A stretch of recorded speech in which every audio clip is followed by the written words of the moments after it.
Hello everyone, my name is Pravina Baria and I'm here to present the topic biometrics. So let's get started. The first introduction. The term biometrics is derived from the Greek words bio, which means life, and metrics, which means to measure. Biometrics refers to the automatic identification of a person based on his or her physiological characteristics. A biometric system is essentially a pattern recognition system which makes a personal identification by determining the authenticity of a specific physiological or behavioral characteristic possessed by the users. Now, the identification. This involves establishing a person's identity based only on the biometric measurements. The comparator matches the obtained biometric with the one stored in the database bank using 1:n matching algorithm for identification. Now the verification. It involves confirming or denying a person's claimed identity. A basic identity is accepted and a biometric template of the subject taken is matched using 1:1 matching algorithm to confirm the person's identity. Now the history. One of the oldest and most basic example of a characteristics that is used for recognition by human is the face. Since have used to identify known and unknown individuals, introduce many new individuals into one small communities. Now the examples. In a cave estimated to be at least 31,000 years old, the walls are adorned with the paintings believed to be created by a prehistoric man who lived there. Surrounding these paintings are numerous handprints that are felt to have acted as an unforgettable signature of its originator. Second is Ajao de Boros, a Spanish explorer and a writer, wrote that early Chinese merchants used fingerprints to settle a business transaction. Chinese parents also used fingerprints and footprints to differentiate children from one another. Now the types of biometrics. The first is Bertillonage. The first type of biometrics came into form in 1890, created by an anthropologist named Alfonso Bertillon. He based his system on the claim that measurement of adult bones does not change after the age of 20.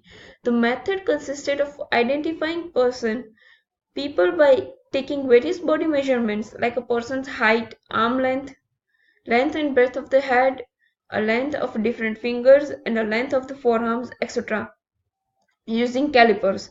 However, the methodology was unreliable and ununique.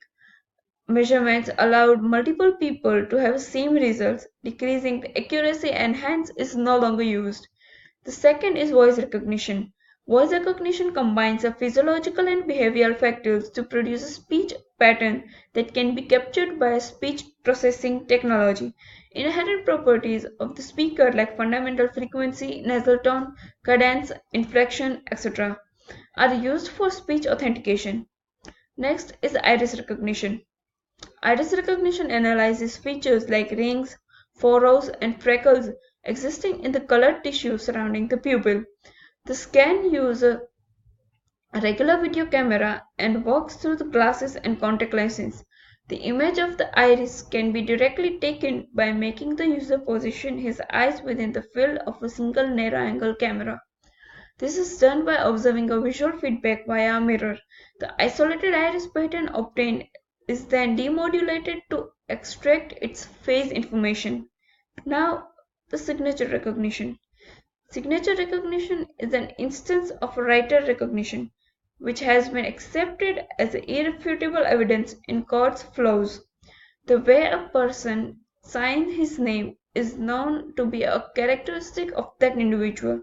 Approach to signature verification is based on features like number of interior contours and a number of vertical slope components. Signatures are behavioral biometric that can change with time, influenced by physical and emotional condition of the signatories. Furthermore, professional forgers can reproduce the signature to fool an unskilled eye and hence is not a preferred choice. Now the DNA recognition. DNA recognition employs a deoxyribonucleic acid, which is the one-dimensional ultimate unique code for one individuality, except for the fact that identical twins have identical DNA patterns. However, it is currently mostly used in the context of forensic applications. The basis of a DNA identification is the comparison of aliases of a DNA sequences found at a loci in nuclear genetic material. Now, the fingerprint recognition. Fingerprint recognition involves taking an image of a person's fingertips and records its characteristics like holes, arcs, and loops, along with the patterns of ridges, furrows, and vignettes. Fingerprint matching can be achieved in three ways: lineage-based matching, correlation-based matching, and a rich feature-based matching. First is vignette-based matching. Store a vignette as a set of points in a plane and the points are matched in the template and the input vignette. Correlation-based matching superimpose two fingerprint images and correlation between corresponding pixels is computed. Rich feature-based matching is an advanced method to capture ridges as a vignette capturing and difficult in a low quantity fingerprint images.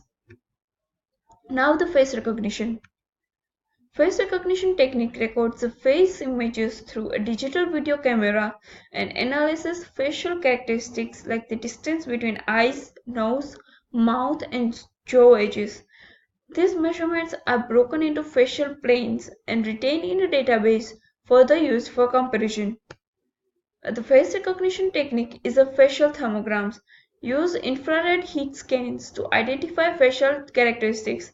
This non-intrusive technique is light-dependent and non-vulnerable to disguises. Even plastic surgery cannot hinder the technique. This technique delivers enhanced accuracy, speed, and reliability with minimum storage requirements.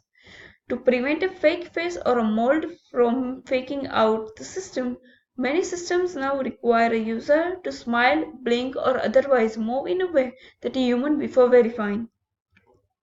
The applications of biometrics: commercial, government, and forensic. Commercial: it includes applications like computer network login, e-commerce, ATM cards, etc. Government: it includes applications such as driver's license, border control, passport, nation ID cards, etc. Forensic: it encompasses activities like a corpse identification, terrorist identification, identifying missing children, criminals investigation, and all.